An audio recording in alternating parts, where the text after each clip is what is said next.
तुझसे मैं कम नहीं हूं स्वामी। जैसे तुझे गवाहों और सबूतों से घृणा है, वैसे ही मुझे उनसे नफरत। अब हम दोनों आमने सामने। इस वक्त किसके मुंह लग रहा है तू जानता है?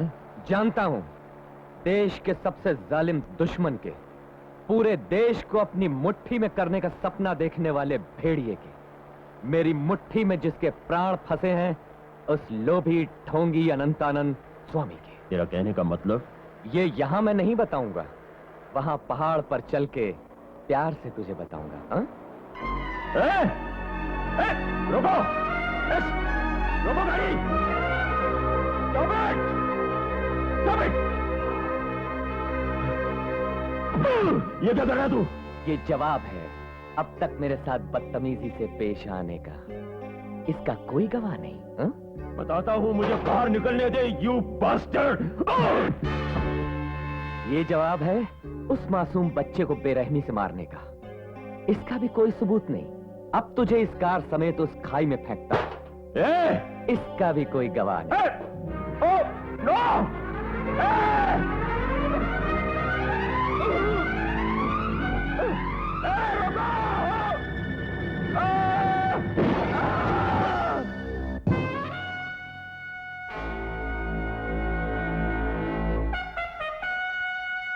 स्वामी, तू अधिकारियों को खरीद के मनमानी तो जरूर कर सकता है, देश की स्वतंत्रता को नहीं खरीद सकता। मुझ जैसे मामूली इंसान को गुस्सा दिलाने का नतीजा क्या हुआ तूने देख लिया। मेरे तेरे बीच मुठभेड़ तो अब शुरू हुई है। इसमें तू जीतेगा या मैं, ये देखूंगा। Wish you best of luck old man.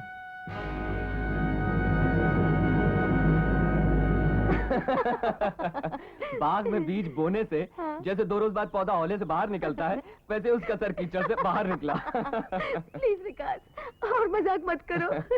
मजाक नहीं रवीना, मुझसे अगर पूछो तो वो जो देशद्रोह कर रहा है उसके लिए 100 बार फांसी देना भी काफी नहीं। ये आसान काम नहीं है विकास।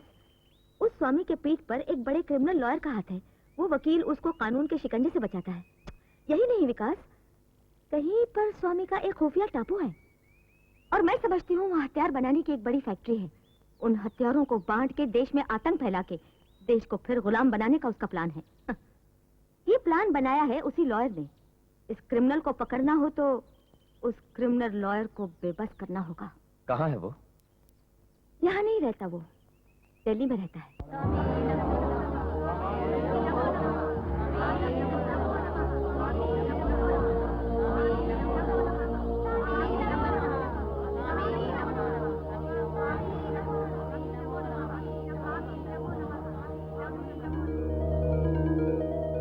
ये ले भाग्यवान।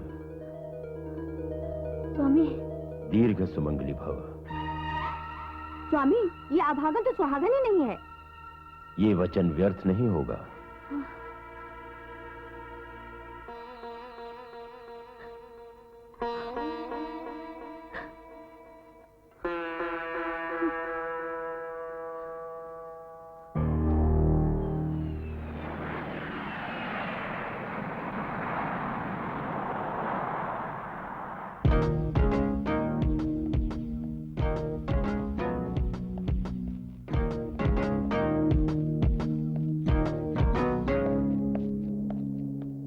परमेश्वर। नमस्कार स्वामी जी, आपने मुझे फौरन आने का हुक्म दिया। कोई खास बात? सृष्टि को प्रकाश प्रदान करने वाली हमारी दृष्टि में अवरोध आ गया है।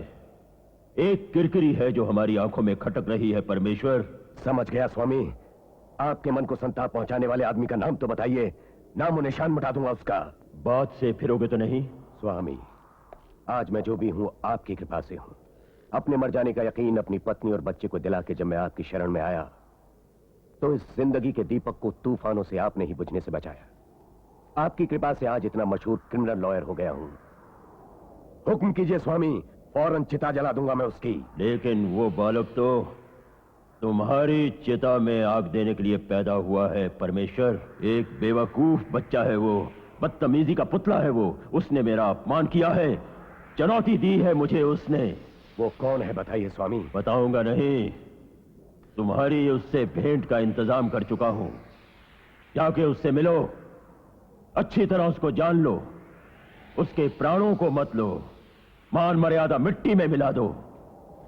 तड़प तड़प कर वो मृत्यु का अनुभव करे, अन्यथा शरणम नास्ति कह के मेरे चरणों पर गिर के क्षमा मांगे। आप चिंता मत कीजिए स्वामी, कहां मुलाकात हो सकती है उससे मेरी? इस अनाथालय को बड़ी उदारता से 1 लाख रुपया देने वाली श्रीमती विद्यावती जी को इस भरी सभा में मैं धन्यवाद देती हूँ और इस मूर्ति को फूल माला पहनाने की इनसे प्रार्थना करती हूँ।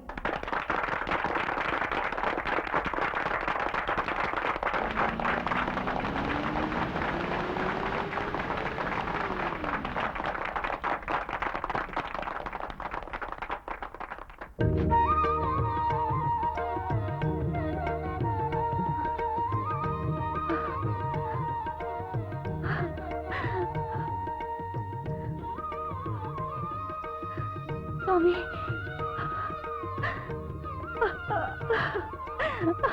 स्वामी। माँ, माँ, बेटा, तुम्हारे डैडी हैं ये। स्वामी, हमारा बेटा विकास। विकास? लेकिन वो बालक तो तुम्हारी चिता में आग देने के लिए पैदा हुआ है परमेश्वर।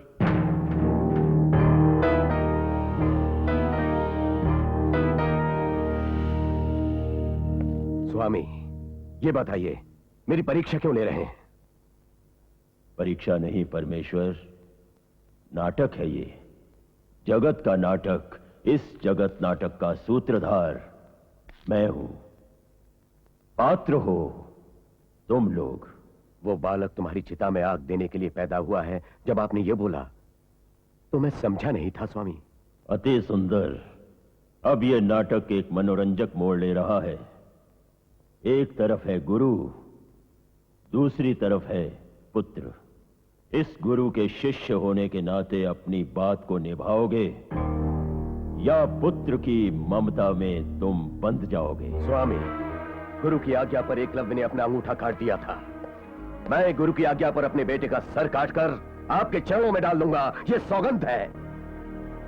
शुभम भूया। अरे I am happy, I am so happy. अरे क्यों क्यों इतने खुश हो तुम? बताओ ना। शब्द इसे बयान नहीं कर सकते, खामोशी इसे छुपा नहीं सकती। अचानक मेरी जिंदगी में न जाने कहां से तुम आ गई। उस दिन से मेरे जीवन में कितने बड़े मोड़, कितनी तब्दीलियां आ चुकी हैं। लेकिन इस खुशी की वजह? 20 साल से जिनको हम मरा हुआ समझते थे, मेरे वो डैडी अचानक आज हमारे घर लौट आए। कांग्रेट्स। आज शाम को तुम्हें हमारे घर आना पड़ेगा। जो मेरे नजदीक है उनका मैं डैडी से परिचय कराना चाहता हूँ। ये शुभ समाचार पहले सिर्फ तुम्हें दे रहा हूँ। अब तो हर तरफ से मेरी पहली पसंद तुम हो, ये मत भूलना। कभी नहीं भूलूंगी। See you। अब तो हर तरह से मेरी पहली पसंद तुम हो, ये मत भूलना।